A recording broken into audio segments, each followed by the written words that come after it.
Good evening, ladies and gentlemen, live from the nation's capital. We are not ashamed of the good news of conservatism, but it's the power of liberation, first to the Republican and then the Socialist. So glad to have you here. For those who are in the Euro Pacific Bay Limited TECN chat room at the exceptionalconservativeshow.com. Live from the nation's capital. We are not ashamed of the good news. What is that? What is it? Oh, what is the... Okay, don't know how that happens, but ladies and gentlemen, so glad to have you. Mary Brockman, I love you. Love you dearly. Mary Brockman is my bouncer. If you diss her, you diss me, and you will be dismissed. Huge show that we have tonight. There's just so much going on today in Washington, also in New York on Wall Street. But in terms of uh, policies being reverted and changed in America, the heartbeat of America is right before our very eyes being changed. Climate change is one of the big stories today. And with the executive order signed today, there is a reversal in terms of climate change. And tonight we have with us Dr. E. Calvin Beisner, who is the founder and president, forgive me, founder and national spokesman for the Cornwall Alliance. He'll be joining us at the 9:10 break of our particular program. Also, the vote earlier today about the FCC, or at least the House overriding the FCC regarding privacy or the internet. Amazing. It's just there's just so much happening. Ford, $1.2 billion they want to spend in terms of new warehousing for that will produce even greater economic development. So I'm letting you know without a shadow of a doubt. And I want to thank Dave Milner for being up in the Izzy right here. Good to have you here tonight, Dave. There is so much going on around the world. And of course, Tuesday night is Janis Hall night, J Hall World Report. We'll be talking with her about Canada, about Mexico, about France. Do you believe the French might be a little racist to the Chinese? Can you believe it? Oh my goodness! Je ne sais quoi, it is. So we'll be talking about a lot of the issues that are going on around the world and so much more. Of course, we are very thankful for you all tuning in to the Exceptional Conservative Network. We are busting down doors. We're making changes. We're recreating, refurbishing. Stuff is going on. And tomorrow night, we'll also have a huge announcement. This has been a weekend of announcements, hasn't it? This is going to be a huge, huge announcement tomorrow night. And you all know that Wednesday night is Sackheads Radio Night. So, ladies and gentlemen, I'm telling you, just stay tuned to the Exceptional Conservative Network. We're growing by leaps and bounds. You don't want to miss how well we grow. You know what we do at this particular hour of the night? We allow our kids, as well, you should encourage them to. And if you all don't know who I am, I'm the exceptional one, Ken McClinton. See the sign behind me on Ustream? There you go. For live stream people, you see the sign. Also want to thank the good people at Red Nation Rising for carrying us live, and as well, ladies and gentlemen, Sackheads, yeah, SHR Media for carrying us live as well. You know how you do this. You take your hat off. Please take your hats off, okay? And we look at this handy dandy big thing. Behind me is a flag. Okay, you can pledge allegiance to. For those who are watching via live stream, of a bigger flag over here. But we put our right hand over our heart and we pledge allegiance. We allow our children to lead us. Lead us on, children. Lead us on. Here we go. Say your parents. Ready? Begin. I pledge allegiance to the flag of the United States of America and to the republic for which it stands, one nation, under God, indivisible, with liberty and justice for all. Yeah, that's what I'm talking about. That's the way it should be, ladies and gentlemen. Big day in Washington. One of the biggest stories out of Washington is what happened with an executive order today from the White House. And according to the executive order promoting energy independence and economic growth by the authority vested in me as president of the Constitution and the laws of the United States of America, it is hereby and ordered as follows policy. It is in the national interest to promote clean and safe development of our nation's vast energy resources, while at the same time avoiding regulatory burdens that unnecessarily encumber energy production, constrain economic growth, and prevent job creation. Moreover, the prudent development of these natural resources is essential to ensuring the nation's geopolitical security. And with that began the executive order that rolled back this nation's slave-like structure of Obama's climate change. Ladies and gentlemen, I want to introduce to some and present to others a man with great determination, and just like that, hey, what's happening here? No, responding. Okay.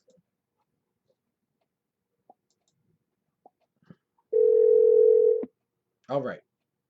Hello, this is Cal. Good evening, Dr. Calvin Beisner, who is the founder and national spokesman for Cornwall Okay, we just lost him that quickly. It's just been one of those days. One of those days. I tell you what we're going to do. We're going to try him right back. Simply amazing how we do that. Golly gee. In fact, what we're going to do, let's go to a quick commercial break. We'll be right back with Dr. Beisner. And as we attempt to figure out exactly what that executive order means and why the good people of West Virginia are jumping up and down about supporting none other than the great Donald J. Trump. We'll be right back.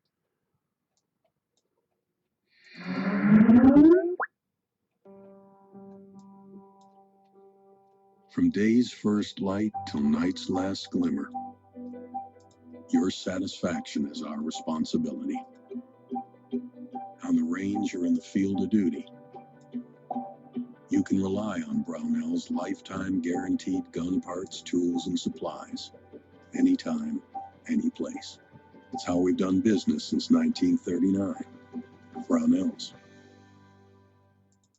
With home values up and interest rates near all-time lows, you probably know that now is a great time to refinance, like the Johnsons, who saved $436 a month. $436 a month? It's simple. Just go to LendingTree.com, compare loan offers for free, and see how much you could save in just 5 minutes. I thought you said the bank gave you the best rate. Yeah. LendingTree. When banks compete, you win. I have to do everything myself. Someone is sleeping on the couch tonight. It's a love story like no other.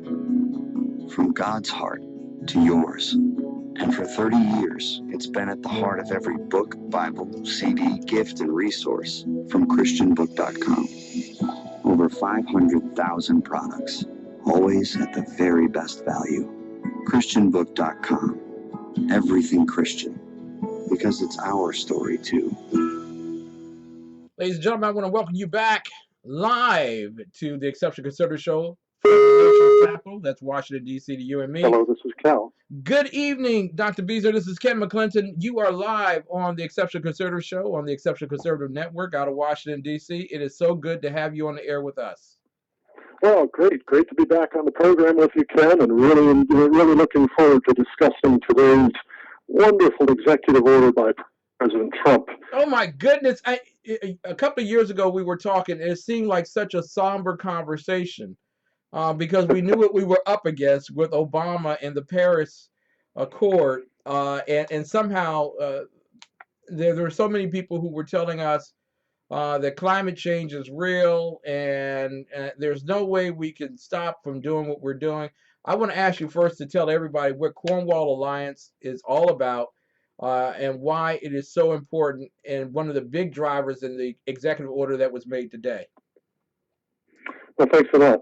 The Cornwall Alliance for the Stewardship of Creation, which I founded about 12 years ago, is a network of about 65 evangelical Christian scholars, roughly a third of them natural scientists, a third economists, and a third theologians, working together to promote through education, publishing, and so on, three things simultaneously.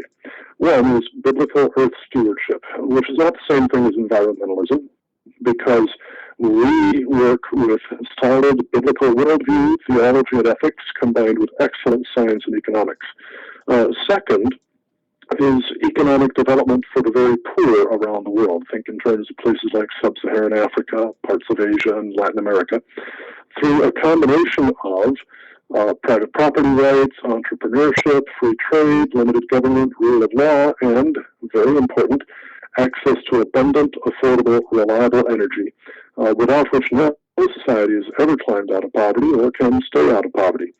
And third, we work to promote the gospel of Jesus Christ, its proclamation and its defense. The good news that sinners like you and me can be reconciled to the Holy God by faith in Christ, by which we receive his work for us, dying on the cross to pay the penalty for our sins, and his perfect fulfillment of God's law throughout his life on our part. So those are the three things that we work to promote together. We intertwine those. And we have been working particularly in opposition to climate alarmism because we think that the best scientific evidence indicates that although human activity does have some contribution to global temperature, it is very small compared with natural contributions, and it is primarily actually more beneficial than harmful. And efforts to reduce that influence would cost huge amounts while achieving no significant environmental improvement.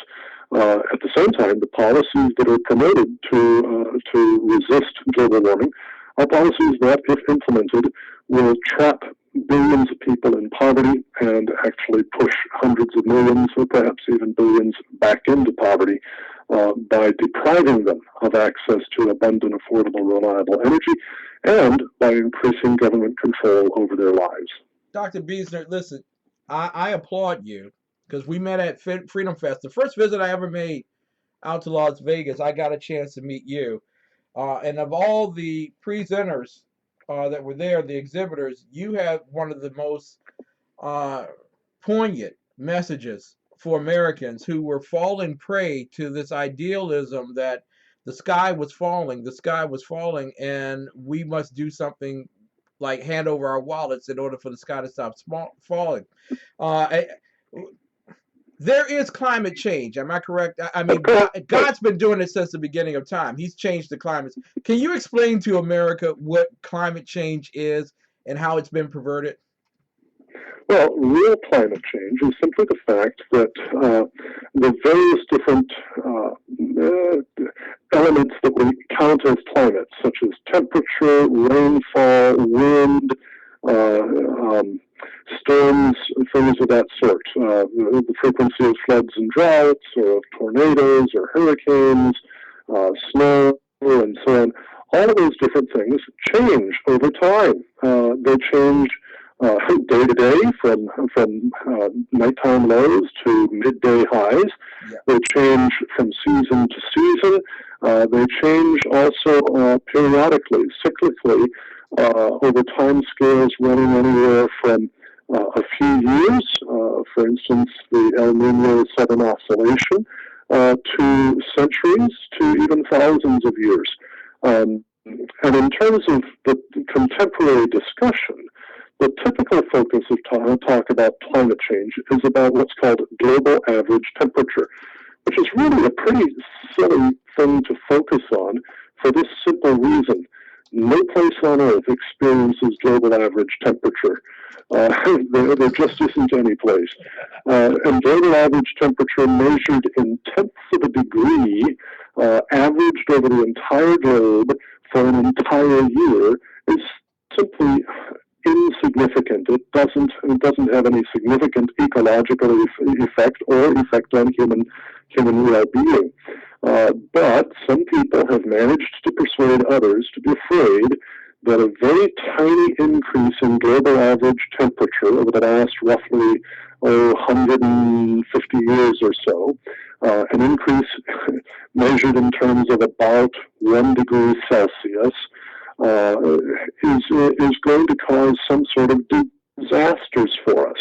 The reality is that at any given location around the world, the change from nighttime low to daytime high is many times that much. And the change from summer high to winter low is many more times that much. This is just simply not going to cause any great problems. But they claim that this increase in global average temperature has been pushed up primarily in the last 50 years by human emissions of carbon dioxide and other so-called greenhouse gases. That's gases that absorb heat that's bouncing from the surface of the Earth out toward space and radiate some of that heat back toward the surface, making it a little bit warmer than it otherwise would be. Well, yeah, that's true in terms of the basic physics. Mm-hmm. But the basic physics doesn't tell us how much that warming is, and only empirical research can answer that question. Computer climate models can put forth hypotheses, and they've been doing that for the last 40 years or so. And their hypotheses, their predictions, have run 2 to 3 to 4 times as high as the empirical evidence indicates, which means the models are wrong and therefore provide no rational basis for any predictions about future climate, and no rational basis for any policies to deal with it.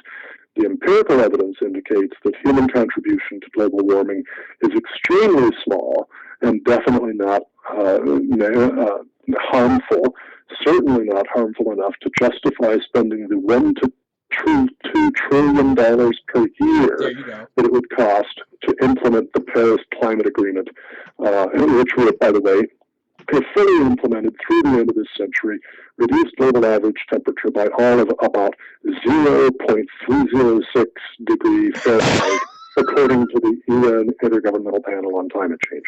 But doctor, doesn't that mean that we have to spend more money? Because if we could do that with 0.0036, imagine if we spent $10 trillion, how much of the temperature we could have. Wow!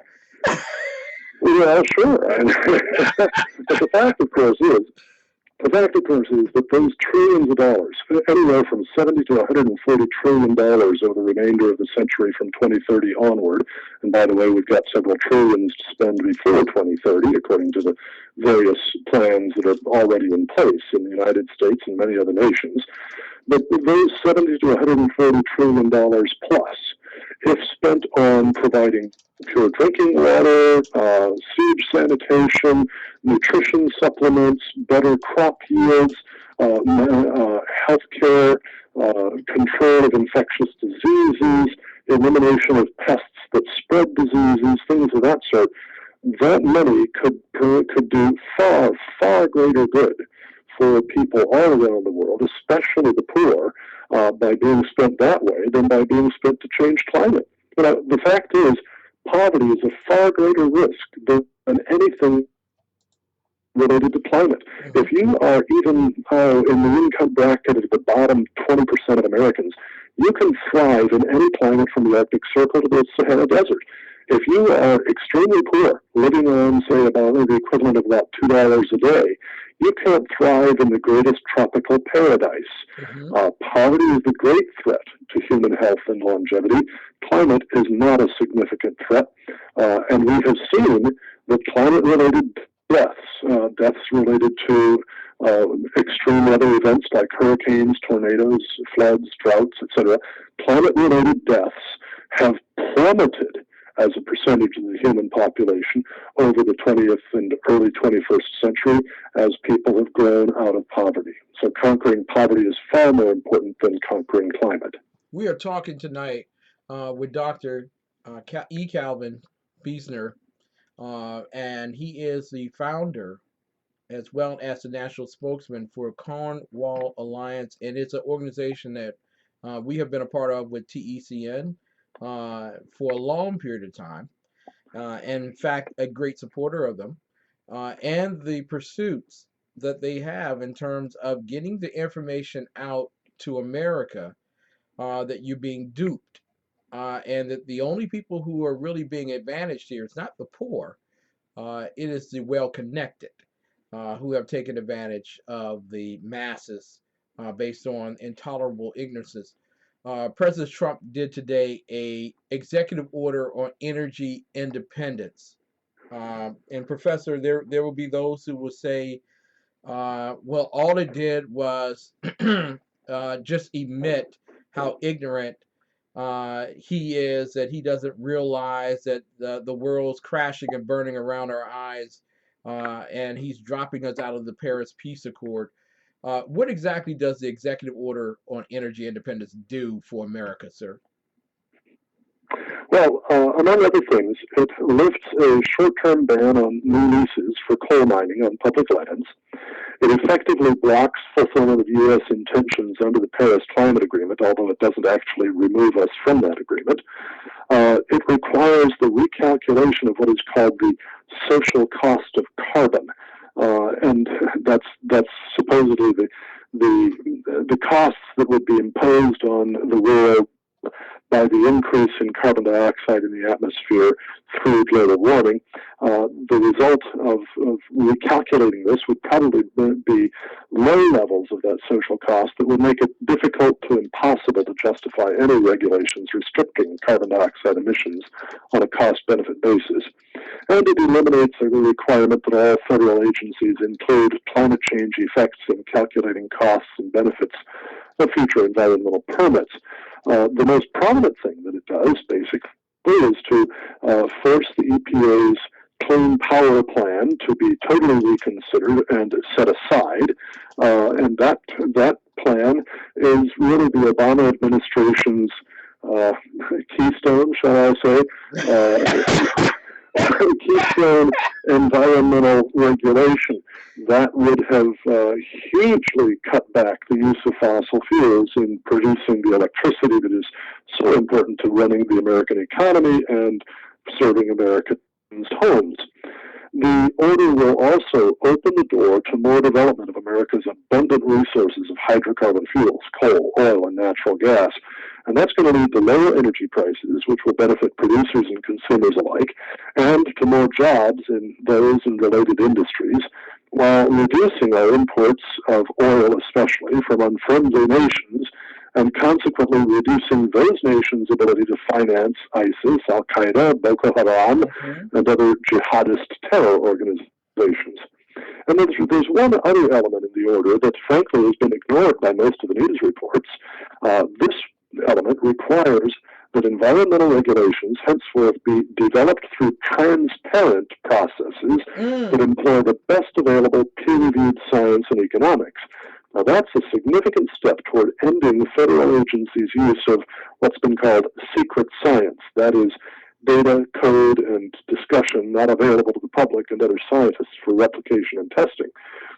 That's something that's been widely criticized by the critics of the Obama administration and by critics of the proponents of belief in dangerous man-made global warming, because an awful lot of the recent regulations have been based on so-called scientific work to which nobody outside those agencies has access. So it's not subject to replication, which is really the hallmark of real scientific work.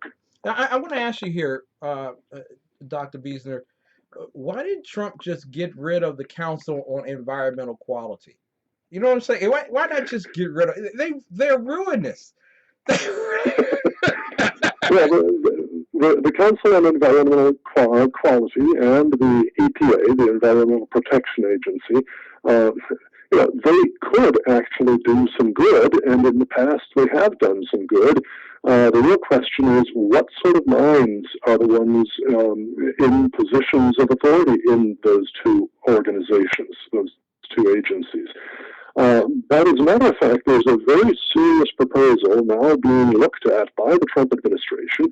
It was actually drafted by one of the founders of the EPA from back in the 1970s, Dr. Jay Lair of the Heartland Institute. This proposal would do a 5-year process by which it would devolve all of the functions of the EPA, 20% per year, from the federal level back to the states, so that the environmental regulation would be done on a far more local level, which makes really good sense, because frankly, something that makes good sense in terms of emissions control for, say, New York City or Miami or Chicago or Los Angeles really doesn't make any sense at all for Iowa or Montana or Nevada. You need local control, you need local decisions. And so that proposal is under consideration. I have some hopes that whether it's done completely or not, we will at least see a significant reduction of the federal EPA. Already, for instance, the Trump administration's next year's budget proposal involves a 31% cut in budget for the federal EPA, and that's a good thing. That's a great thing. I would have preferred 100%, but I'll take 30. In terms of, by the way, Ken, this budget cut would not in any way hinder the EPA's work in protecting the quality of America's air and water and land. What it would do is to keep the EPA from running roughshod of Americans' rights through things like the Waters of the United States rule, which would have defined essentially every temporary puddle in your backyard as a part of the navigable waters of the United States and put it under control of the EPA, or the Clean Power Plan, or the Mercury and Air Toxics Plan, which, by the way, was actually already set aside by the Supreme Court as having failed constitutional muster. The EPA can do without doing things like that and still protect clean air and clean water. Exactly. Dr. Beisner is with us tonight, Cornwall Alliance. If you are looking forward to making an admirable donation to this great work, we'll tell you exactly how to do that at the Cornwall Alliance, and you can go there now at cornwallalliance.org, cornwallalliance.org. You'll see the wonderful picture of Dr. E. Calvin Beisner, who is the founder and national spokesman of the Cornwall Alliance for the Stewardship of Creation, not ashamed of the good news of conservatism or Christianity, because it is for the liberation of our people. I want to ask you real quick, for the great people at West Virginia, West Virginia should just, in Ohio and Northern Virginia, or at least the mountainous portions of Northern, they should just send Cornwall Alliance a huge $1 million check because of Section 6 of the article of the executive order. It's the federal land coal leasing moratorium. Can you tell those who are tuning in from around the Appalachian Mountains tonight why they should be celebrating this particular executive order? Well, the order rescinds a moratorium on federal leasing of federal lands for coal mining, for coal extraction, and that's been an important barrier to the expansion of coal mining and therefore to the retention and expansion of jobs in coal mining. Now, frankly, Ken, total employment in the coal industry has fallen fairly regularly and fairly rapidly from 100 and, say from the year 1900, so 117 years ago, until now. And it will probably continue to fall somewhat over time. because there's been a lot of mechanization. You don't have as much hand digging of coal. You have practically no hand digging of coal anymore now. So mechanization, automation has been a major contributor to that.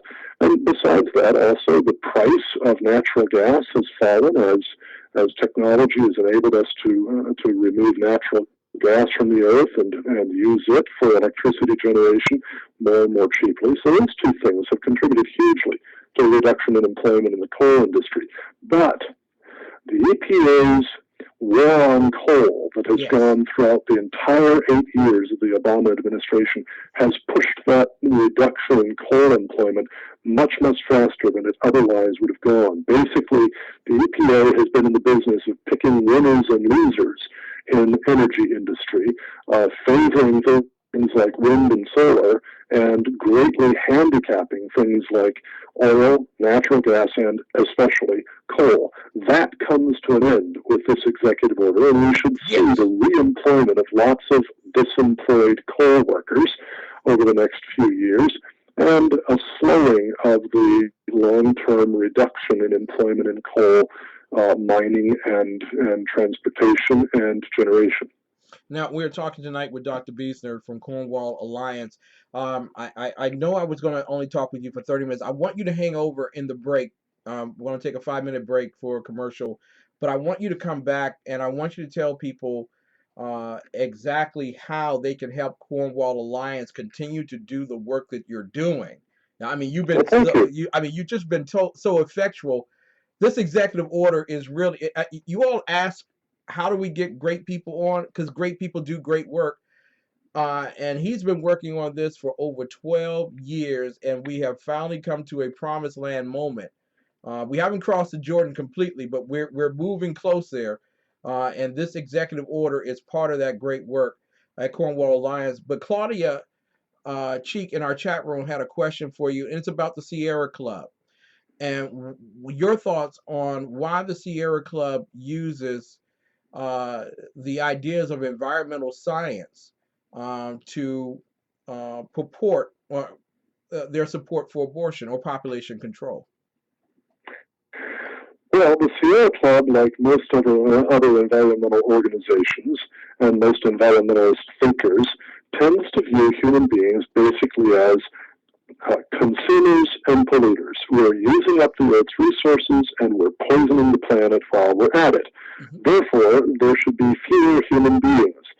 And we can then pitch around for any sort of a rationale we want to try to justify efforts to slow, stop, or reverse population growth. That is, ultimately to reduce human population.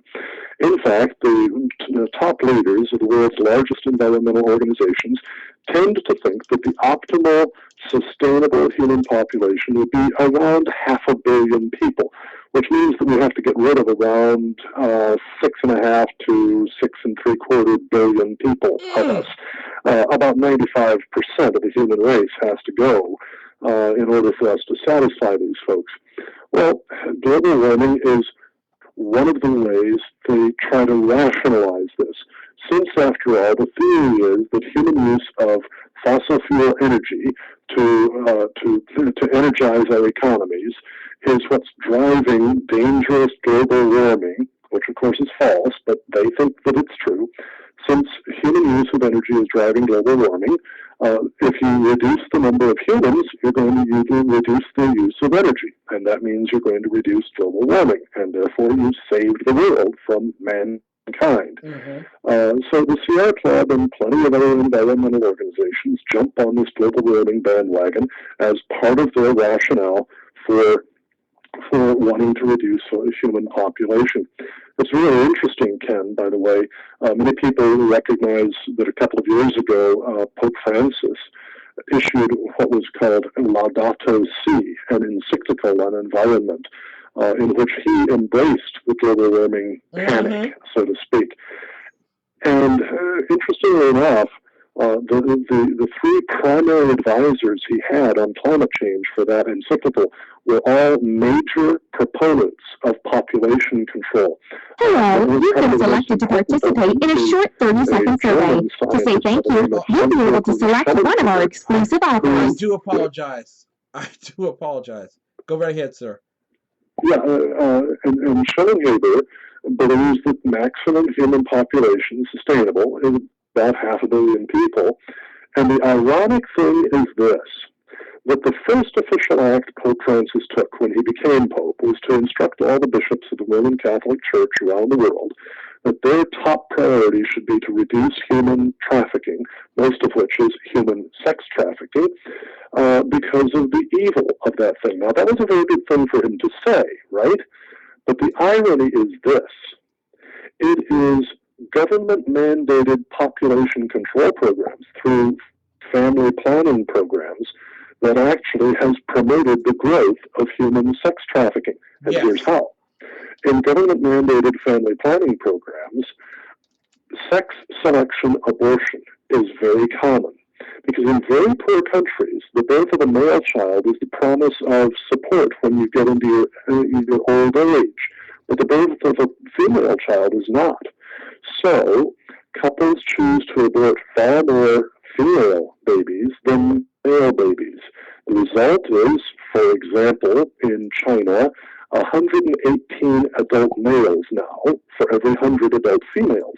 That means a whole lot of adult men running around with testosterone coursing through their bodies, but who cannot marry because there aren't enough women available. And so they still want sex, and they will get it through pornography and prostitution. And that creates huge incentive, huge pressure, huge demand for pornography and prostitution. And you know what? The vast majority of women wouldn't choose to do either one of those freely. So there you get human sex trafficking, essentially sex slaves captured and forced into it. So the irony is that what Pope Francis wants us to do about global warming is precisely what will cause more human trafficking. Ladies and gentlemen, Dr. Calvin Beisner is with us tonight. The Cornwall Alliance. When we come back, we want you to support the Cornwall Alliance.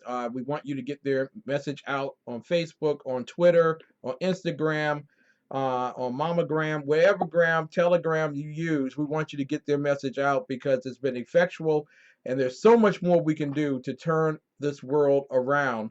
It takes your efforts and your support of men just like Dr. Beisner. We'll be right back with more of the best at Urban Conservative Talk right after these messages.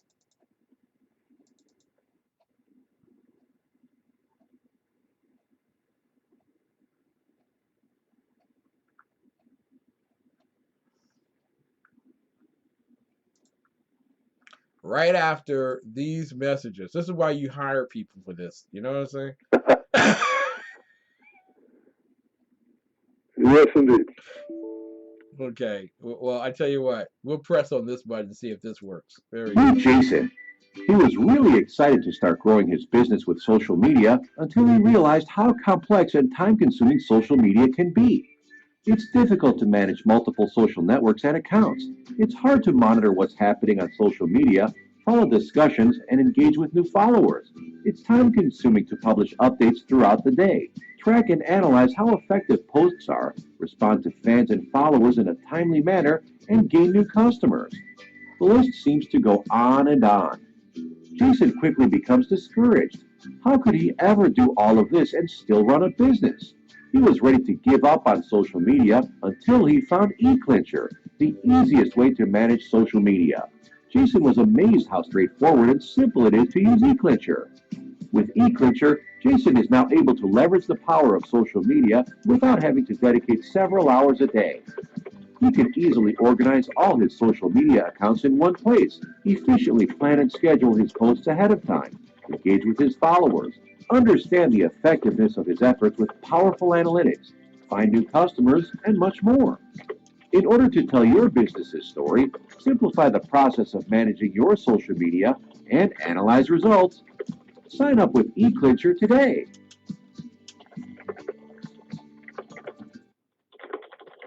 Hi, my name is Christopher Arnold. I'm the executive chef of a Fuse restaurant And today I'm gonna walk you through some of the meals that we prepare here.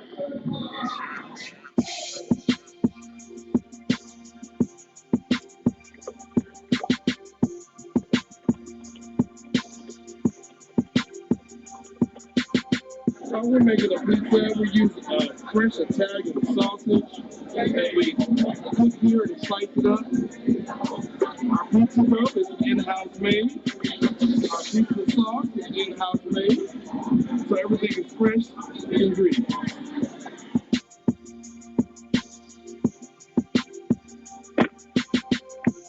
This is our Thai curry chicken. The sauce is made with coconut milk and a Thai red curry. It is juicy chicken thighs as well as some mixed vegetables, served with jasmine rice and pita bread. So now we're going to prepare our famous blackened tilapia and grits, our fish and grits on the menu.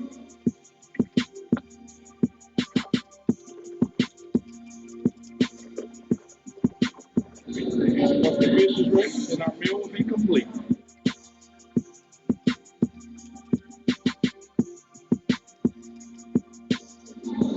Let me tell you about our infused heat burgers.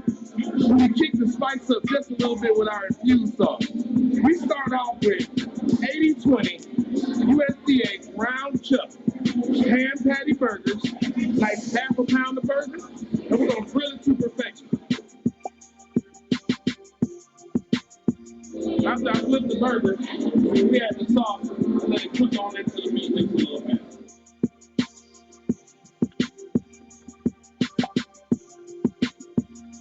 We're gonna add a little bit of pepper jack cheese to this burger to spice it up a bit.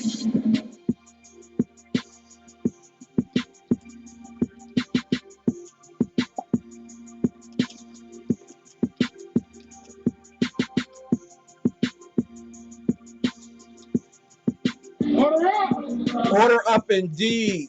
6339 Allentown Road, Temple Hills, Maryland is the place to be throughout the week, whether it's brunch, lunch, or dinner. Derek and Christine Williams do a wonderful job providing for the needs of every American that comes in and foreign, and with some great food, including the exceptional one. It is 2 1-pound burgers on top of 8 slices of bacon, any bread, any cheese you want. It is my favorite, and I encourage you to go there. 6339 Allentown Road. Eat to your fill. You'll probably only eat half of it, but take the other half home for the next day. There you go. Ladies and gentlemen, we welcome you back to the Exceptional Conservative Show, live from the nation's capital. We are not ashamed of the good news of conservatism, for it is the power of liberation, first to the Republicans and then the Socialists. We know that Red Nation Rising will be leaving us very shortly. So I want you all to hear Dr. Calvin Beisner once more on how you can help change America. This is part of making America great again, what Cornwall Alliance does. And so we wanted you to be a very, very big part of that. And also we want to thank SHR Media Live for carrying us, and as well Ustream and Livestream across the world. Ladies and gentlemen, Dr. Calvin Beisner is with us tonight from Cornwall Alliance. Sir, question out of the chat roll from Dave Milner was, will this help those who, this executive order help those who are now limited to $15 an hour for minimum wage? This executive order really has nothing to do whatsoever with minimum wage. However, because it will reduce the cost of energy, or at least slow the rise in the cost of energy, which is an important cost for all consumers and an important part of the cost of producing everything that we consume. Food, clothing, shelter, transportation, communication, everything that we do requires energy. Because of that, this executive order will make all of life more affordable for people, which means that those who are on low incomes, low wages, will be better off than they otherwise would have been without this order. Now, final question, and this is out of the chat room also, and this gives you the opportunity to tell everyone about Cornwall Alliance. Claudia Cheek asked, what about conservation? What about that in terms of this executive order? Well, the executive order certainly continues to uphold the importance of The federal government, the state governments, the local governments, and frankly, free people like you and me, and the owners of businesses and so on, doing good things to conserve resources. And that's just basic common sense. I mean, this is one of the fundamental principles that we learn in economics. Namely, if you own something, you have incentive to take good care of it.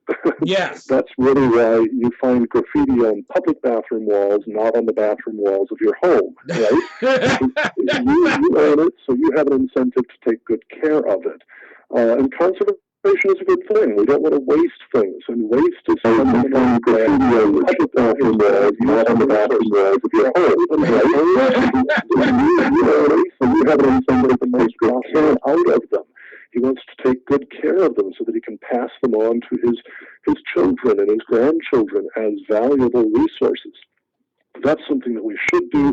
The executive order certainly doesn't stand in the way of that. Instead, it promotes that, particularly by requiring that environmental regulations be based on really solid science and solid economics in the calculation of cost benefit for the new regulations. So that's a good thing. Mm-hmm. Now, I promise you, there shouldn't be any more technical glitches that I've been experiencing during this interview here. But Doctor, you have done tremendous work. We applaud you. We're thankful for your commitment to Christ and to conservation in the U.S. and around the world. How can Americans join you in this battle, and how can they support your endeavors to make America not only great, but also make it a conservation paradise? Well, thanks very much, Ken. The most important thing that we can do as Americans, and particularly as Christians, is to pray. God says that we have not because we ask not.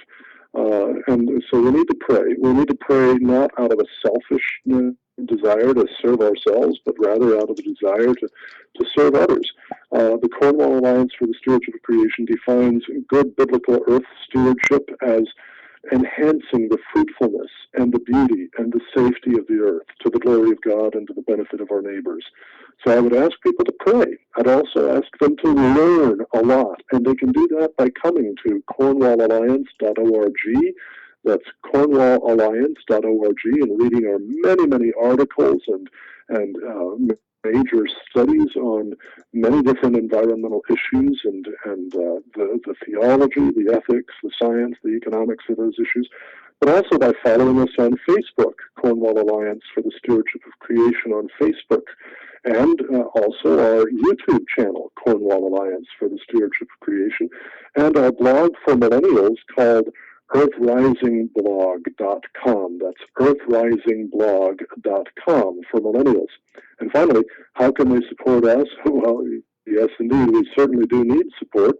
The other side in these battles gets thousands of times as much money from governments and from corporations as does our side in this, and we get only a tiny, tiny fraction of what our side gets. So we need that support, and people can do that by coming to cornwallalliance.org and clicking on the donate button, and they can use our safe, secure online giving site to make a donation. They can also sign up for our email newsletter, which is always educational. That comes to them free. We will be glad to keep sending them educational stuff for as long as they wish. So they can sign up for that. And by the way, to the end of this month, which means to midnight Friday, for every donation of any size, if the donor asks us for a copy of the wonderful documentary video called Collateral Damage, which is a video showing the effect of EPA's anti-coal regulations on coal mining communities in West Virginia, we will send them a free copy of that video if they'll just simply make a donation of any size, literally any size, and ask for the film Collateral Damage. We will be glad to send them a copy of that on DVD. Oh, that is awesome. Now, we're sending that out via Twitter, and as well, I'm getting my fellow blog masters here and others who are in the chat roll here at the Euro Pacific Bank Limited TECN chat room. Get this stuff out on Facebook. Let the world know. Organizations like Cornwall Alliance are doing the godly work necessary to make certain that every single American has the opportunity to succeed, to prosper, without the belligerence and the tyranny of those who are in the environmental sciences. Dr. Beisner, thank you so much for being with us tonight, and I will have you back next month where we will have a tech-free night for you to discuss the issues of environmental science. But thank God for your work and for your service to our country and making our nation great. Well, and many thanks to you, Ken, and God bless you and your work. Thank you, sir. God bless. That is Dr. Beisner tonight, and what great patience he had for me with all of the stuff going on in terms of tonight's show. I love him and I appreciate him, and we will have him back very soon. Ladies and gentlemen, let's take a godly break here and listen to a few promos. When we come back, I want to set you up for the next half of our show. In fact, Janis Hall, the J Hall War Report, she will be joining us in that second half. Don't go anywhere. Stay tuned to our commercials and promos because these are good people who are supporting us, and you can support them back. Hi, my name is Willie Lawson of The Willie Lawson Show here on the Exceptional Conservative Network, Monday through Fridays, 9 a.m. They told me that I needed to be humble, but I couldn't figure out how to do it. So I decided to be awesome instead. That's The Willie Lawson Show, Monday through Friday, 9 a.m. here on the Exceptional Conservative Network.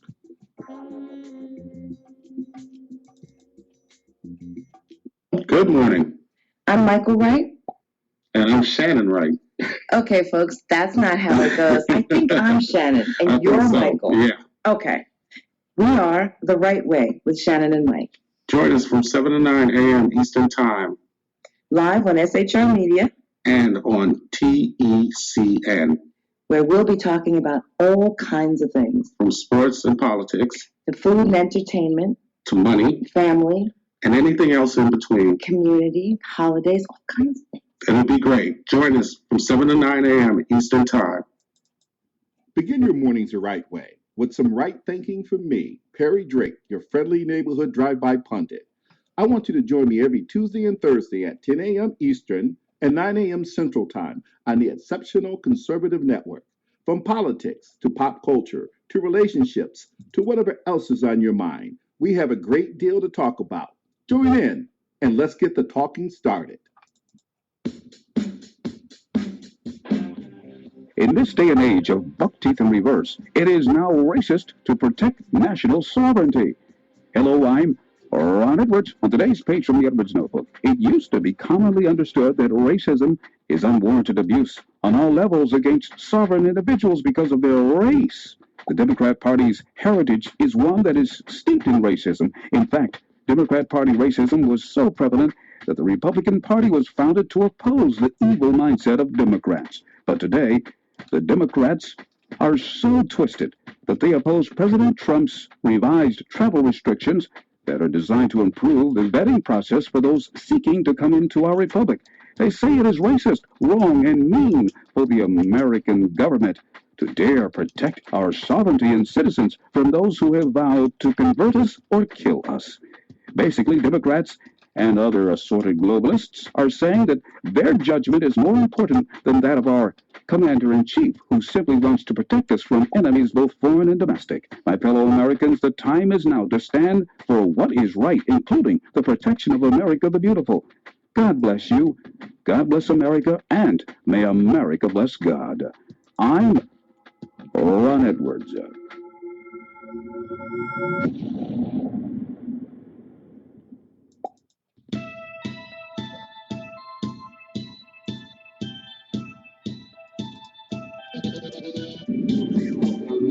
Hey, it's Jersey Joe from the Reamer, Common Sense. You can catch me every Wednesday night, 8 p.m. Eastern Standard Time on SHRmedia.com. That's every Wednesday night, 8 p.m. Eastern Standard Time, shrmedia.com.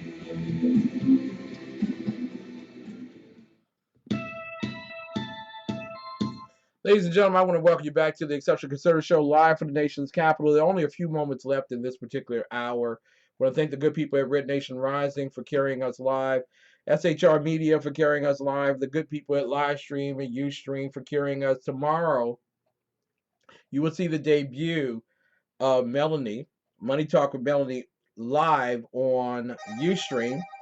I'm telling you, if tonight could go any other way, it would go this way. But it won't. So it won't go any other way. So there's a lot of good announcements and stuff, and I'm going to save them for the next hour. But I want you all to know one thing. What I want. And yes, Mary Brock was right. Tonight is BZ's Berserk Bobcat Saloon. That will be coming up at 11 p.m. Eastern Time. 11 p.m. Eastern Time. And we'll have more. We'll be back. Now, Brownells, we know you may have only one shot to harvest that trophy, so we have thousands of accessories and replacement parts to improve your chances. We know how much you love to shoot, so our gunsmiths articles and videos will help you do more and get more out of your guns. We also value your hard work and money. That's why only Brownells backs up everything we sell with a 100% unconditional lifetime guarantee. Brownells, the world's largest supplier of firearm accessories and gunsmithing tools. So what do you think about ebooks? Maybe you've never read an ebook before, but you're considering giving it a try.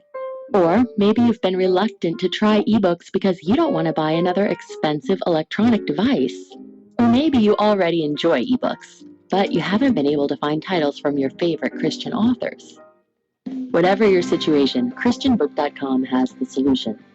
Your trusted source for print books for over 30 years now offers ebooks. Our always free CBD reader allows you to read on the devices you already own without spending money on a new device. Thousands of Christian ebooks at ChristianBook.com means you can shop with confidence and choose from the titles you want. Plus, we are adding new titles all the time.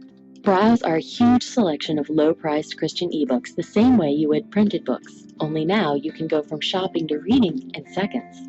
Simply select the ebook you wish to purchase, confirm your account information, and start reading. Free samples of every ebook are available, so you can preview the book first, before you buy it. Plus, there's no lengthy app downloads and updates. Accessing the CBD Reader is as easy as going to cbdreader.christianbook.com and bookmarking the page. The CBD Reader holds your ebooks and bookmarks for you, no matter what device you're on. So, you can take your entire ebook library wherever you go and pick up right where you left off. Our customizable options make it possible to read your ebooks in different font sizes and styles. Want a large print version? You've got it in seconds with a simple click of the mouse. Already own a dedicated e-reader? Download your ebooks to your computer from your ChristianBook.com account and transfer them to your device. Try ebooks at ChristianBook.com and start reading your favorite books in seconds. Easy, economical, everywhere you want to read. Welcome to ChristianBook.com ebooks.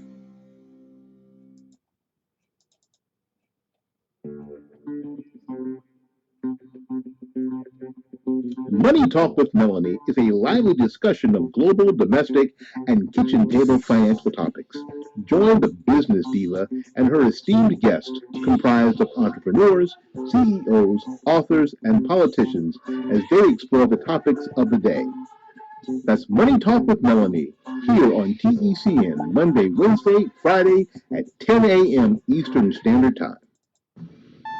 Human by race, Christian by faith, American by nationality, conservative by choice.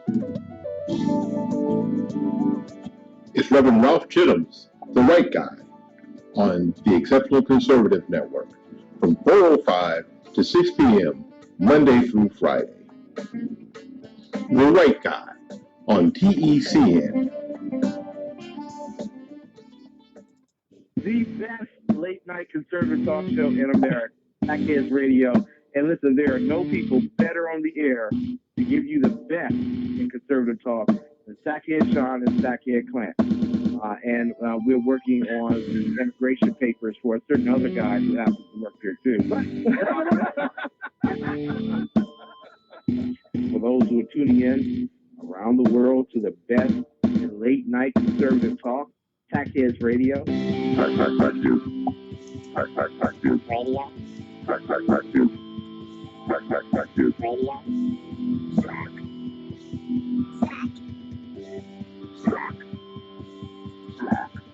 The best late night conservative talk show in America. In America.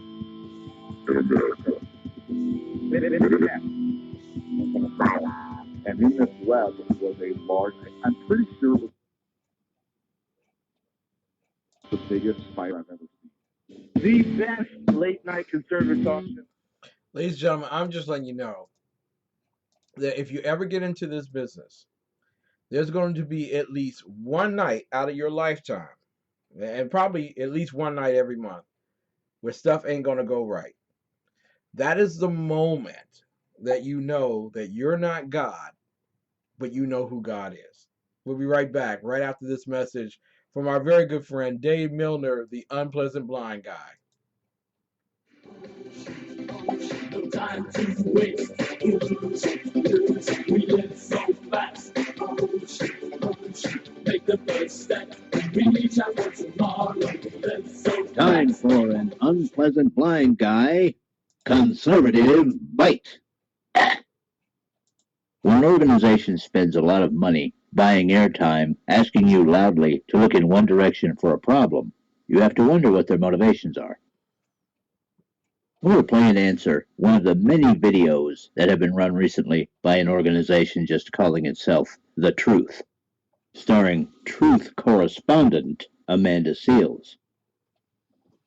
Big Tobacco must love diversity. They love it so much that here they advertise up to 10 times more in black neighborhoods than in other neighborhoods. 10 times. How is that okay? Big Tobacco is really trying to make friends with black folks. I see you. I see you too. There's another group that makes money out of minority communities, selling a product that causes death far quicker than tobacco. I'm talking about Planned Parenthood. The largest abortion provider in the United States must love minorities too, because 78% of their clinics are in minority communities. So much that in the past, Big Tobacco called us a market priority. Evidently, black people are a marketing priority for Planned Parenthood as well, because while black people make up to from 12 to 13% of the United States population, fully 35% of abortions are performed on black people. It's not a coincidence. It's profiling. Don't let it go unseen.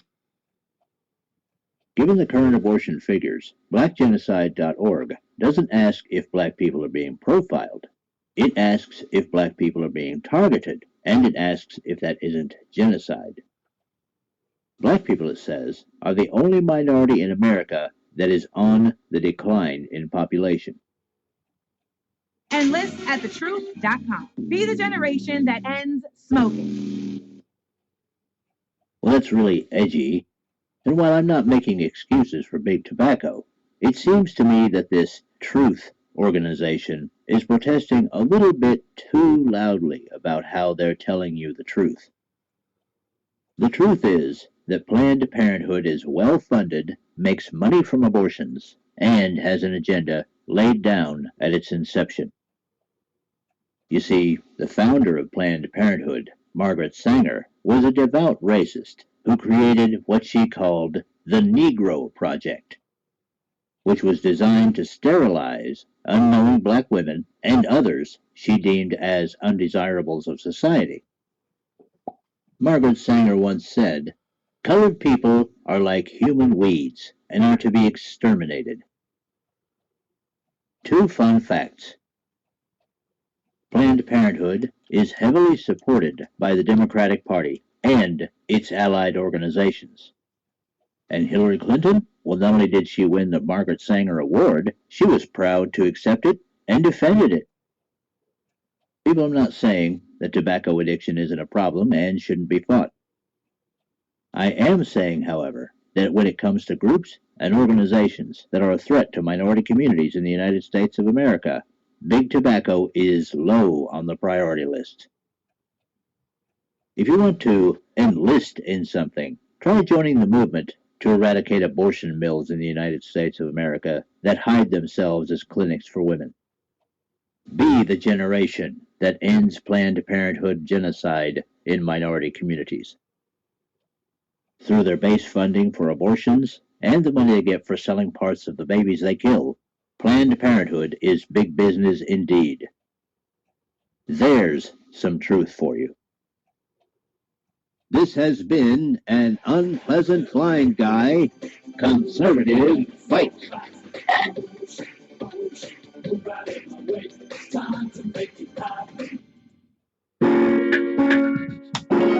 Welcome back to the second half of the Exceptional Conservative Show, live from the nation's capital. We are not ashamed of the good news of conservatism, for it's the power of generations of liberation. The socialists. I am telling you, it's been one of those wild nights. Thank God that he sent a godly man here tonight with us. Calvin, Beisner. Thank God for Cornwall Alliance. I know the good people of West Virginia, Pennsylvania, New York, North Carolina. I mean, you go down the Appalachian Mountain. Thank God. Thank God for his work. Now they get to go to work. I tell you, absolutely wonderful. You know what time it is. At this particular hour of the night, my favorite hour of the night, anytime that we do our programming on our show, it is Janis Hall, the J Hall World Report. And ladies and gentlemen, this young woman has done a wonderful job keeping us ahead of the game. And we want her. We missed her last week. Technical issues. Love Talk Radio. Okay. And we're just continuing to have those. Okay. Let's try this. Janis Hall World Report. We are calling 1 Mississippi, 2 Mississippi, 3 Mississippi. Let us see. Hello. Good evening, Janis Hall. Hello. Hello. We can hear each other. We can. Oh my God! I missed you. I missed you too. Oh man. We've been having some technical issues tonight, and I'm just grateful that God worked this one out so that we can hear from our beloved Janis Hall. Yay. Oh man, we missed you last week, and not much went on last week, right? Sure. Well, we have had some developments in the world. Exactly, just a few. First and foremost, Janis, a lot of people are a bit confused at this juncture. They are very confused about the noise. Oh, I'm sorry. What they're hearing from France. And that there is actually rioting amongst the people in France. Now, does it have anything to do with Mohammedanism? This time, amazingly, no. Wow. So, this time, there's just a lot of unhappy people in France right now. And so that's the backdrop. And the French police have not been, they've been getting into their own issues, right? Yeah. With, maybe, shooting people that perhaps shouldn't have been. So, they are having their own problems. Yeah. And so it seems that on Sunday night, a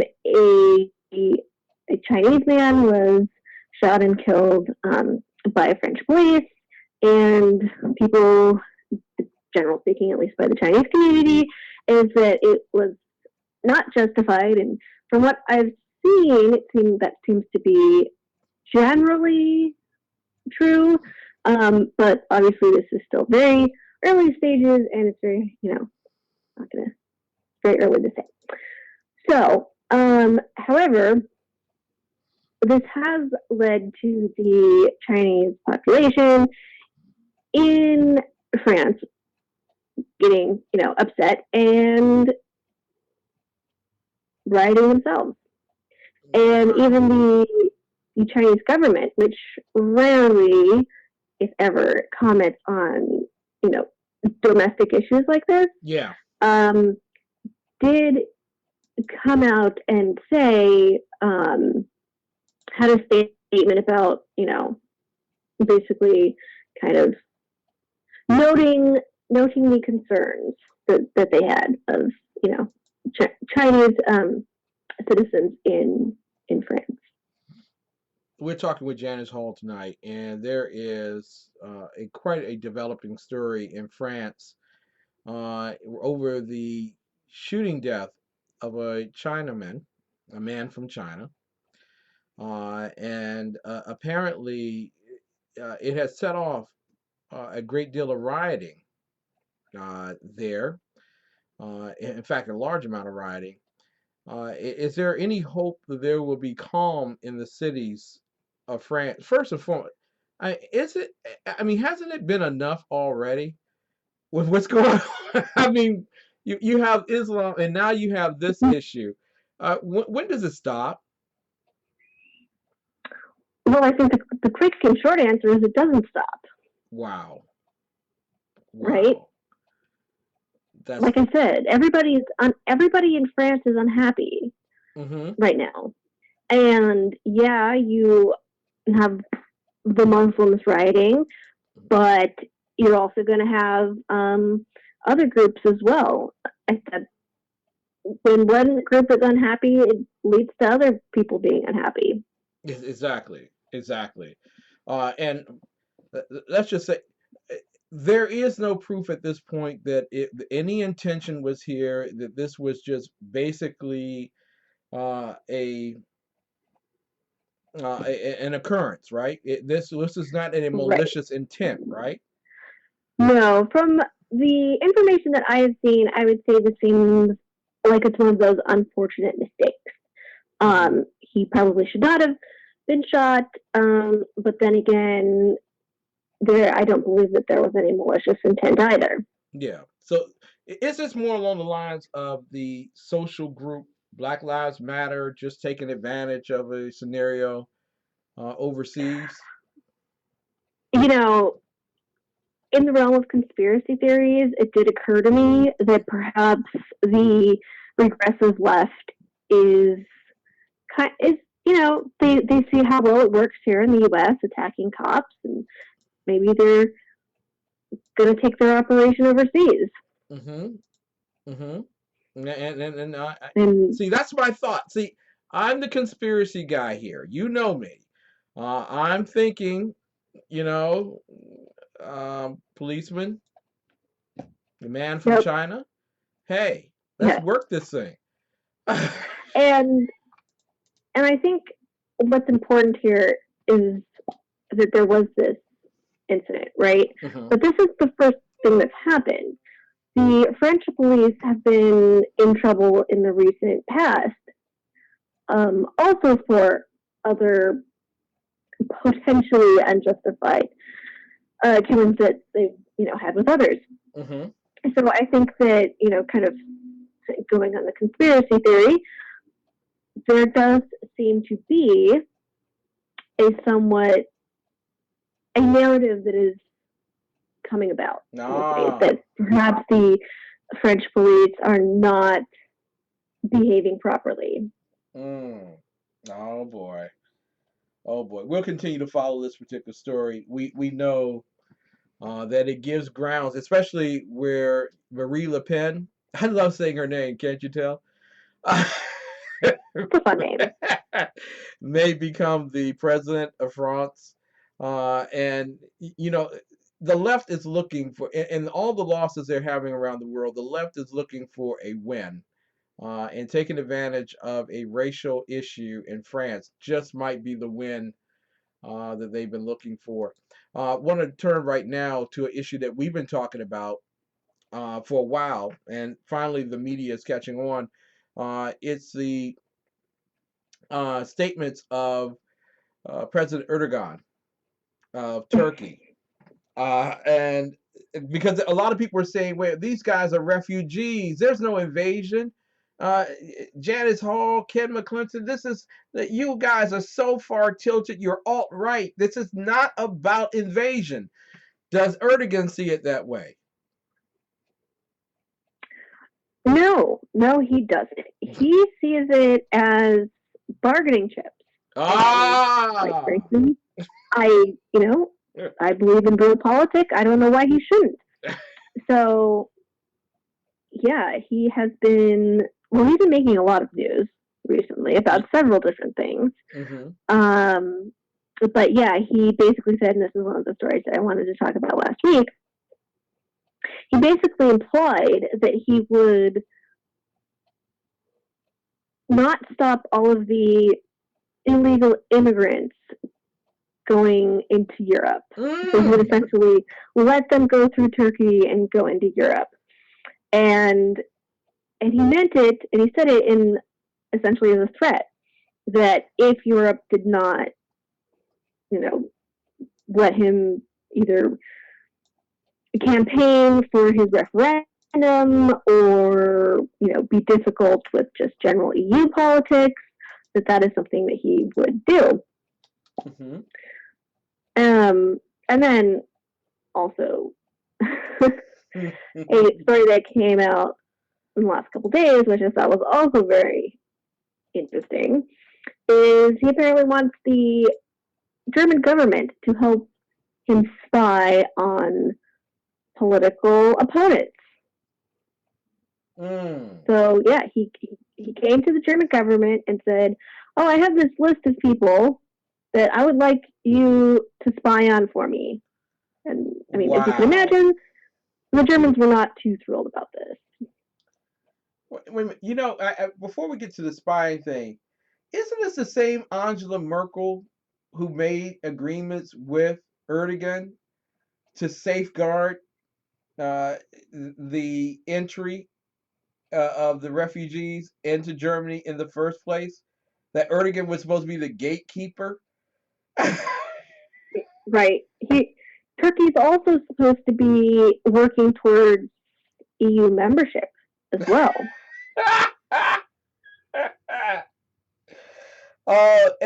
Exit stage right, everyone in Europe. Please do that. Oh my God.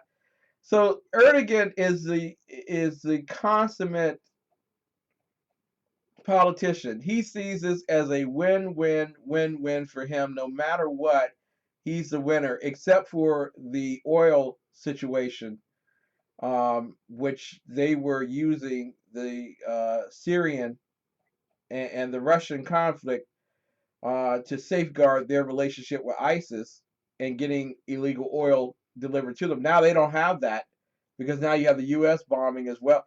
So literally, the only chip they have right now are the Mohammedans who have illegally entered Europe. What a raucous bunch that is! Oh, here's what you got.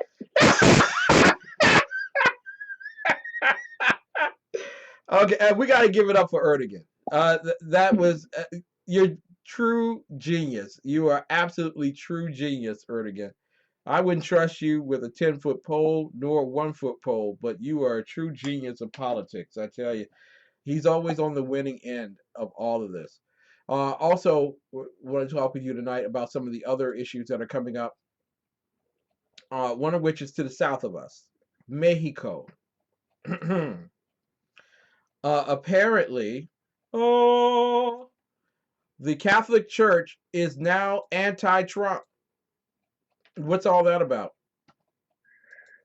So yes, the Mexican Catholic Church, or the Catholic Church in Mexico, has basically come out and denounced the border wall that Trump wants to build, and they're trying to encourage people not to participate, even though there's actually been a significant amount of interest to be involved in the project from the Mexican side.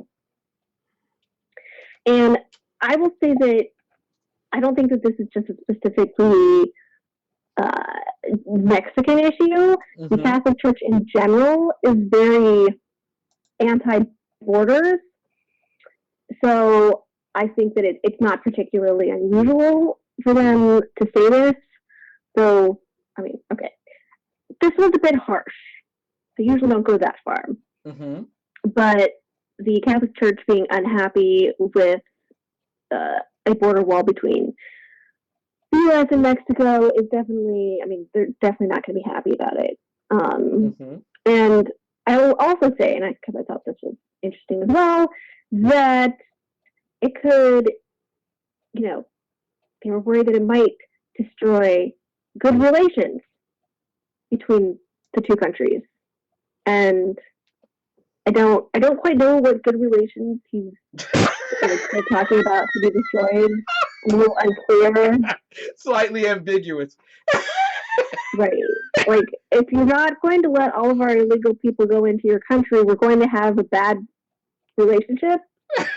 I feel like there's something missing there. Something just slightly indifferent here. But the Catholic Church, okay, I mean, of all entities, I can understand La Raza. You know what I'm saying? I can understand groups like that making statements, and some of the statements that were made are just, I mean, it's out there, and I mean, they really are out there, and I can't imagine that Mexico would actually, the Mexican Catholics would actually say that unless the Pope said it was okay to say that. Did the Pope say it was okay? Not in so many words, but it has been implied. And kind of as I said before, just in general, the Catholic Church, even here in the U.S., tends to be not in favor of walls or fences. I know that I have been to Mass on more than one occasion where essentially the idea of a fence or, you know, people being not allowed to come into the U.S. Has been, you know, frowned upon. Exactly, and this is one of the quotes by one of our Catholic brethren from the South. What Mr. Trump does isn't just an application of inhumane legalism, but a veritable act of terror. Donald Trump and the U.S. are terrorists. Did you know you're a terrorist, Janis? I did not.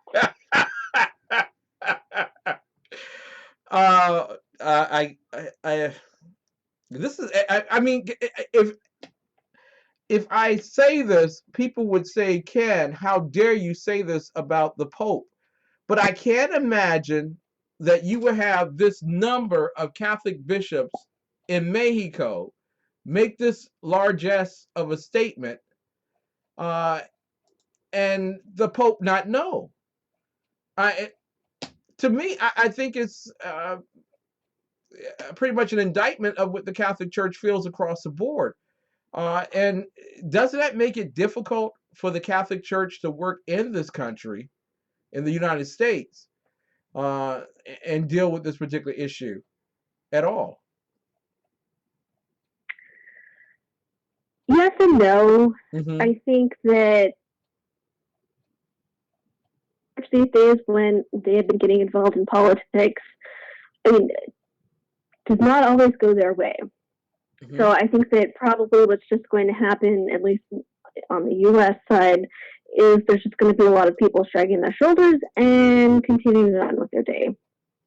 Wow. And whatever thoughts and opinions they had about the border between the U.S. and Mexico are probably going to stay what they are, regardless of what the Catholic Church says. You know, it's real sad because I want to give this last quote. Now, I know that there's a lot of stuff we got to talk about, and I know I skipped a break, but it's because Janis wasn't with us last week. We got a lot of stuff to talk about tonight. The J. Hall War Report is back with us, Janis Hall. But this last quote from the Archdiocese of Mexico City is just revolting. This is their quote: Mexicans who helped build a border wall between the U.S. and Mexico are traitors. That's the Catholic Church. One has to wonder what their definition of traitor, in fact, is. Well, I mean, at least they didn't say they were going to be excommunicated. But that's a threat. I mean, isn't that a threat right there? I mean, how can you possibly show up on Sunday, or your wife or your children show up on Sunday, and you're helping build the wall? That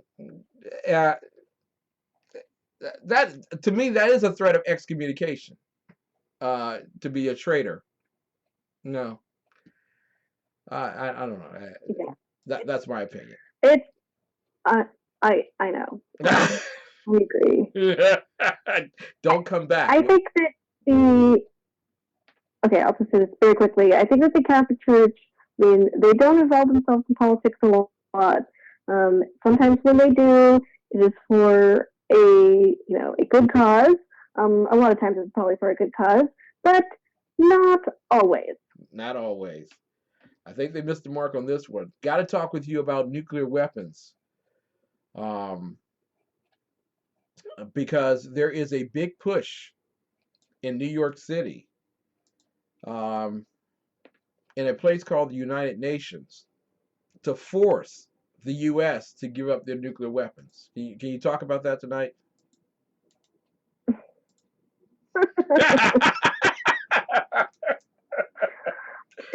I mean, what is there to say? That's really going to happen. But I mean, the UN is always trying to get rid of nuclear weapons, right? They don't want anybody to have them. Mm-hmm. And they especially don't want anybody, especially don't want anybody with actual power to have them, like us. So, yeah, that's not going to go really anywhere. I'm not entirely sure why they think it's going to go anywhere. I mean, they probably don't, actually. But they probably just want to say it and then stand on their soapbox and say, well, we're trying to get rid of nuclear weapons, but the U.S. is uncooperative. They're the difficult ones in this scenario. Yeah, this is my thing. You had 8 years to do this. You had 8 years. They did. They would have had a better shot with Obama. I mean, okay, I would say that even Obama, while did want to reduce some of the nuclear arsenal, which isn't necessarily a bad thing, didn't get rid of all of it. And I don't think that even he would have done that. Exactly. And I can assure you, Trump is most certainly not going to do that.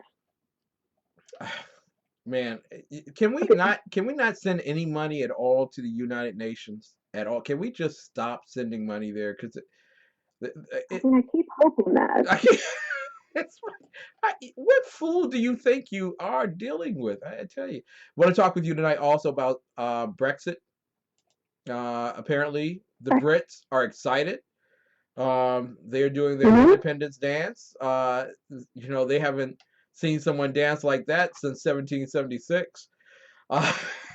And apparently, there are others who have caught on with the flame of independence now.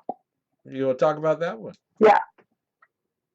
Yeah, so ever since Brexit passed, the Scots who did actually vote pretty overwhelmingly to stay have been somewhat upset and kind of would like to push for a second referendum, that they had just already said no to a few years ago.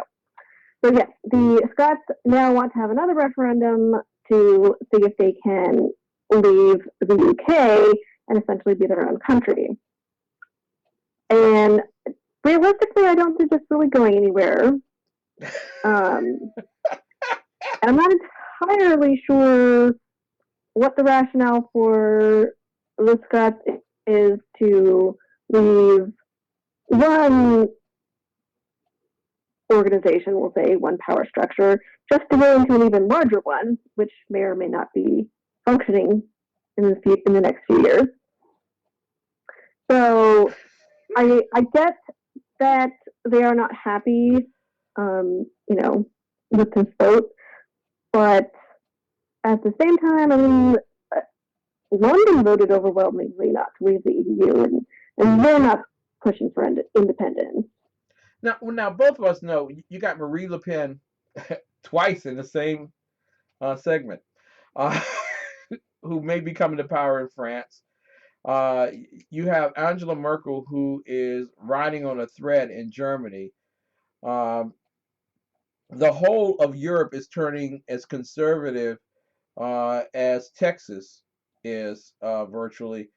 Uh, it, wouldn't it just be great to let Scotland go at this point? Just let them go. Let them go. It's going to break up. AT&T is going to break up here. It's going to break up. Bell. Yeah. Yes and no. I think that practically speaking, by the time the Scots had a referendum, Scotland had passed, and then went through their whole big thing of separating after centuries. I think that there might not be any EU to join. Exactly. Let them go. Let them go. They'll be back.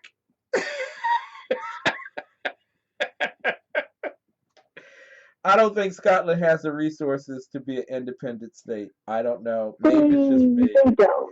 They don't. I don't know the price of sheep wool is, but I don't think it is high as gold at this point. I don't know. I just don't think they have what it takes to be independent. Yeah, they apparently have some offshore oil, but I mean, with oil prices being what they are, that's not so hot right now either. So no, I mean, I think generally, if you really look into it, the financial situation for Scotland, if they leave, is really not good. Excellent. Listen, we only have a few more minutes left in this segment, and I thank you so much for your patience with us, all the technical glitches that we've had, and it's just always a blessing to have you with us on a nightly basis. But right now in Canada, there's a big fight, and it has to do with Donald Trump, but it's not the same thing as Mexico's issues with Donald Trump with building a wall. Why is Canada in a big fight at this particular moment? Well, Canada is basically okay, there's another story about Canada and their free speech laws, which was also really interesting. We could have talked about, but they are also dealing with climate change. Bingo. Yes. Mm-hmm. Yeah. So basically, they think that they're gonna miss their whatever you call it, their commitment to reduce greenhouse gases. So, which I don't think is actually that surprising, because Canada, well, I mean, yeah, they don't have a lot of people. They also tend to be actually not as environmentally conservative as one would think. Mm-hmm. So, yeah, that could, I'm sure nobody in Canada is going to be happy about, because they all do like to think that they're great for the environment. But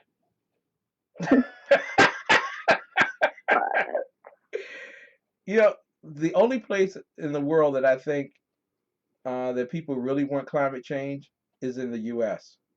I really do. I don't think any other nation wants to apply the same rules to themselves as they would the U.S. And I'm glad they're going to miss their commitment. Congratulations, you are normal, Canada. You really are. The Parisian Pact certainly isn't. Janis, we love you. We thank God for you being here with us on a Tuesday night, always at 10:10 p.m. Eastern Time. And we look forward to your return next week. God bless you. God bless you too. All right. And whatever you do, don't go to church in Mexico, okay? Okay, I mean, I was planning on going here this Sunday. So I think I'm okay. The Pope would not like you in Mexico. I tell you that. God bless you. All right. Ladies and gentlemen, Janis Hall of J Hall World Report. We will be back with more of the best in urban conservative talk. And I know I have been offensive to the Catholics, but gee, I don't remember being a terrorist. I don't remember tearing down Twin Towers in order to save the universe. I don't remember that. I'm just saying. I'm just saying. From the war front to the streets of our nation's capital, men of faith, Dr. Michael Jones, the underground professor, and Kenneth McClinton, the exceptional conservative, bring both constitutional gravitas and spiritual perspective on today's issues to the most influential Christian urban talk show, 9:05 p.m. Eastern, Thursdays. It's a new day on New Day, Black and Red. Hi, my name is Willie Lawson of The Willie Lawson Show here on the Exceptional Conservative Network. We have a brand new show on at 9 a.m. Monday through Friday. We are bound to make you think. We are bound to make you see things differently. We are bound to push you into action for not only your community, but your country. That's The Willie Lawson Show on the Exceptional Conservative Network, 9 a.m. Monday through Friday. See you there. Ladies and gentlemen, I just want to give you, first I got to give you a warning. Coming up in just a few moments, all the gentlemen, please get your cigars, your cigarettes together. The commercial that you love to hear will be played. I had to tell you that. Please get your wives out of the room. But I want to give you a hint. In the coming promos of what will be coming to the Exceptional Conservative Network very soon. All right? So stay tuned.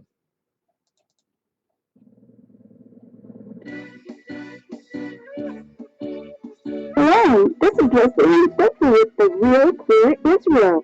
Join me every Sunday morning at 10:05 Eastern Time on the Exceptional Conservative Network, where we'll be discussing Israel with guests from Israel and around the world. That's the Real Clear Israel, 10:05 Sunday on the Exceptional Conservative Network. Money Talk with Melanie is a lively discussion of global, domestic, and kitchen table financial topics. Join your business diva, Melanie Collette, as I speak with respected entrepreneurs, CEOs, authors, and politicians as we explore today's fiscal environment. Money Talk with Melanie airs every Monday, Wednesday, and Friday at 10:05 a.m. Eastern Standard Time on the Exceptional Conservative Network. Remember, this is important because it's your money. The bloviating Zeppelin. He's big-footed enough radio shows to last a lifetime, courtesy of Sean, Clint, Ken, and Jersey Joe. Now it's time for him to waddle on his own 2 feet via the glorious SHR media. Gird thy loins for the bloviating Zeppelin's Berserk Bobcat Saloon, coming soon to articles near you. Excelsior. And now for your big hint tonight of what's coming to TECN, but I will make the announcement tomorrow night, ladies and gentlemen.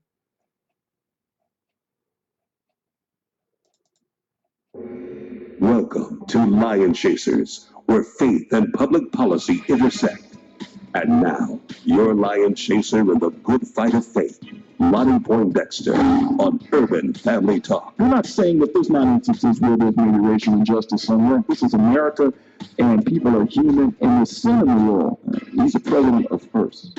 He's the first president to say that America is not a Christian nation any longer. But we'll pray for our enemies while we defeat them. You can't blame folks for messing up the city. There has not been an elected Republican in council in Baltimore City in over 50 years. And the co-captain's chair with me today, Reverend Ralph Chittins. What's happened is the social justice movement has now been hijacked by a godless movement. Don't be bamboozled. Ladies and gentlemen, Frederick Douglass was a gun-toting conservative. It's not a black or a white issue. It's a God versus anti-God issue. And I know those will say, well, it's all rigged. It's all a game, Ronnie. Because I get that a lot. And they're the crew that has their bags packed at the train station waiting for Jesus to come back. He'll be here in a minute. One train, another train. No, it wasn't Jesus. But he's coming. Meanwhile, Rome is burning. The host of the Black Man Thinking radio show. Welcome to the show, Stanley Levy. Good morning, Ronnie. How are you? The core issues to build elephants aren't in the home. We've got to do away with the entitlement programs and the things that hamstring us. And that's where the conservative viewpoints really resonate for my generation. Welcome to the show, the host of the Exceptional Conservative Show, and that's my brother Kenneth McClinton. Welcome, brother. Ronnie, it's an honor and privilege always to be with you. Ever-expanding audience. Let your listeners be lion chasers with Lonnie Poindexter. If Lion Chasers sounds right for your station or network, contact Will Addison by email, waddison@afa.net. Encourage your listeners to be lion chasers with Lonnie Poindexter and Urban Family Talk.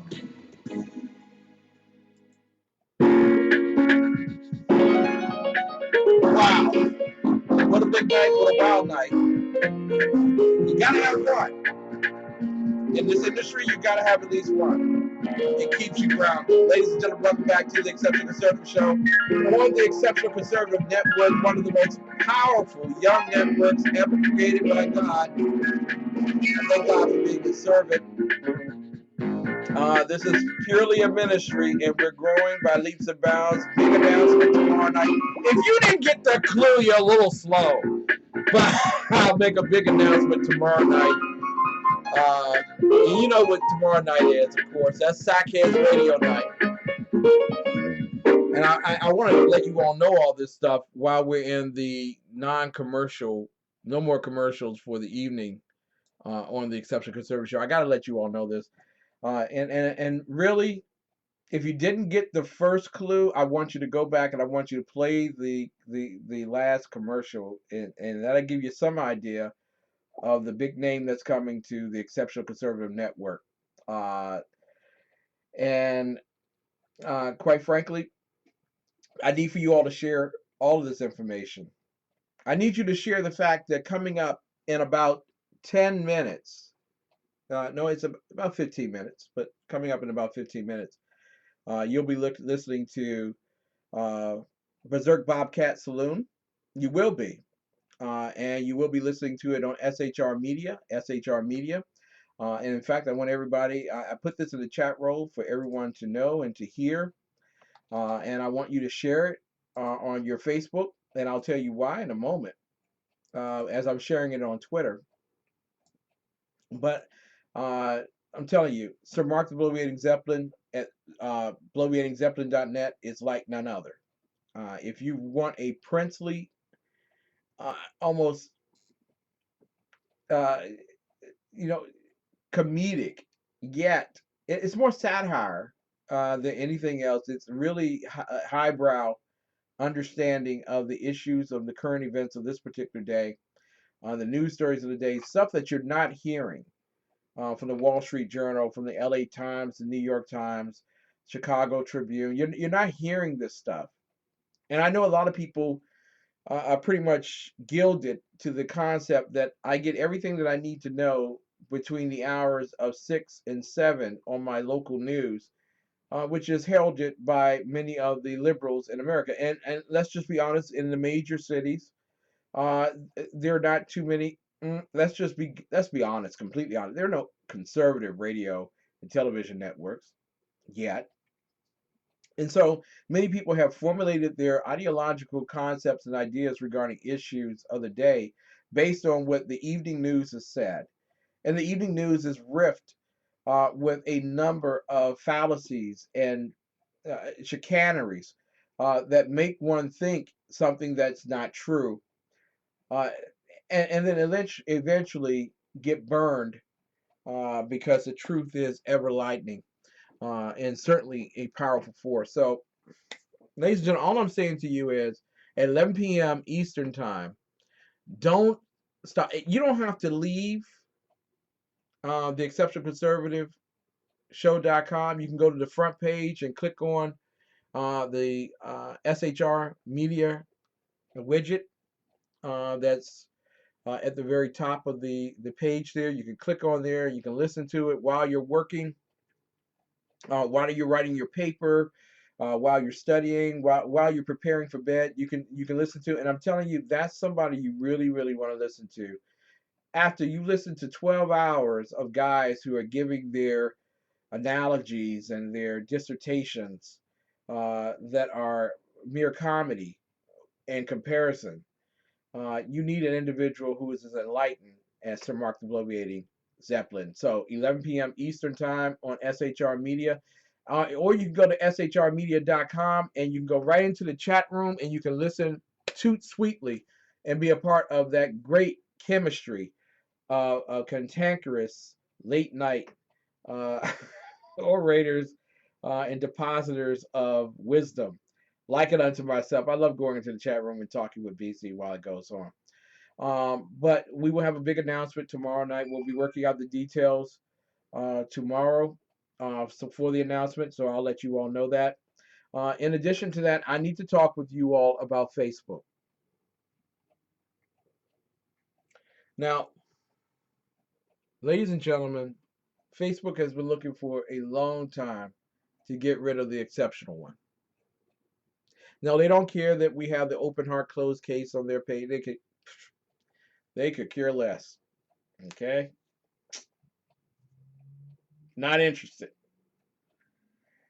What they're concerned about is how effectual we have been using that platform to spread the good news of conservatism, especially to urban marketplaces.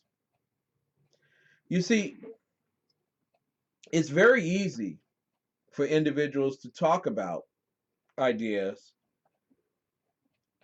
when you're not in an area where perchance you're going to be contested.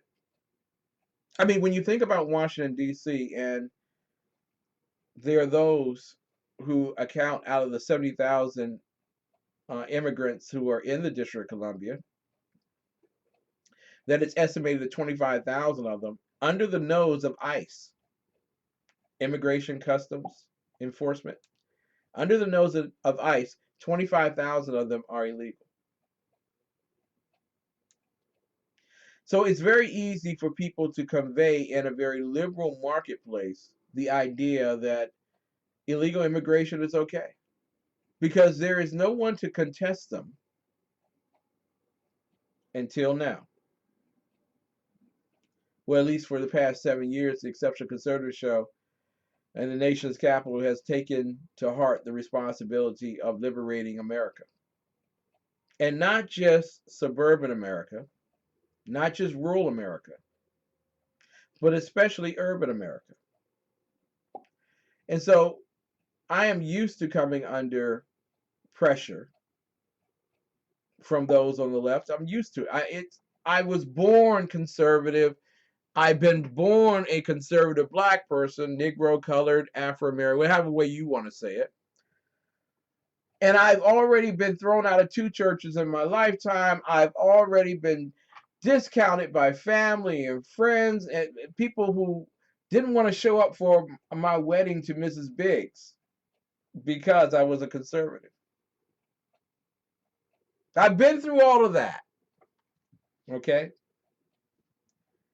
But there are the spies, which is why I'm going to put something out here for you to see, and we'll be working on this particular story. And I know a lot of people say that this is conspiracy, but I want you all to know that every night before I go on, and Mrs. Biggs will tell you if you go to the Freedom Fest in July, every night before I go on, ladies and gentlemen, a helicopter comes past our home.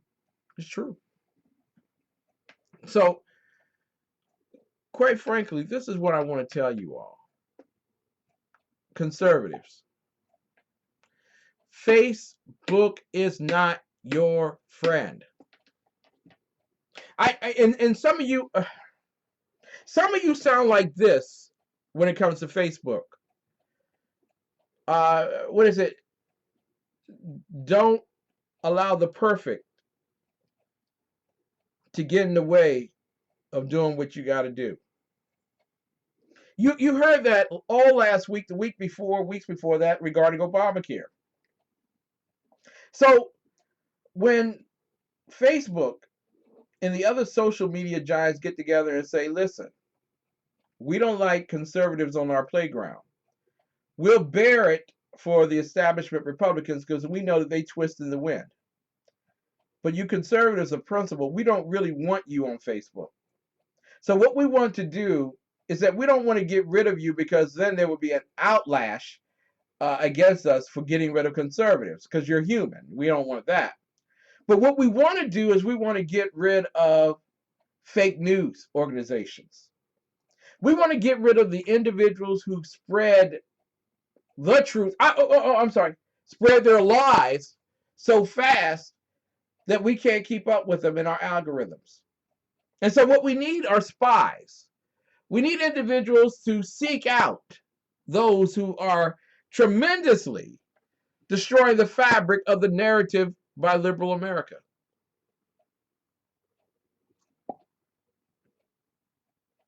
And so, ladies and gentlemen, my Facebook pages, AC Nation News, the Exceptional Conservative Network, Open Heart Closed Case, my personal one, Ken McClinton, and all of those that were attached, or my access to all of those that were attached to me, has been blocked.